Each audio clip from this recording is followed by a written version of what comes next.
আমার মা ছাড়া এই দুনিয়াতে আমার কেউই নাই। তো প্লিজ আপনারা যদি আমার মাকে বাঁচিয়ে দিতে পারেন, আপনাদের বহুত আসার মন থাকবে। আমরা কেউই পাইতাম না বন্ধুরা, এই ছোট্ট ছেলেটা যে দেখতা শুন, আমরা কেউই কিন্তু পাইতাম না তার মারে বাঁচাবার লাগিয়া।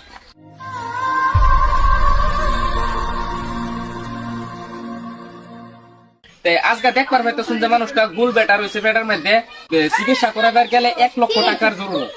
1 লক্ষ টাকা কোথায় থেকে দিবে? আপনারা কিন্তু সেকেন্ডের ভিতরে দিয়ে দিতে পারবেন। এই ভিডিওটা যদি 1 লক্ষ মানুষ এটাকে 1 টাকা করে দিলে 1 লক্ষ টাকা হয়ে যাবে। তো বন্ধুরা, আমার মা আজকে 2 বছর ধরে রোগে আক্রান্ত, কিছু টাকার জন্য চিকিৎসা করতে পারতেছি না। যদি আপনারা চান যে আমার মা বাঁচে থাকুক, তো আপনারা দয়া করে কিছু টাকা পয়সা দিয়ে সহায় করেন। তো এই ছোট্ট ছেলেটার আমি আপনাদেরকে হাত জোর করে বলছি, এই ছোট্ট ছেলেটার মার জীবনটা আপনারা ভিক্ষা দেন, প্রাণ ভিক্ষা দেন। আপনাদেরকে আমি হাত জোরে করছি, এর থেকে বেশি আর কি বলবো।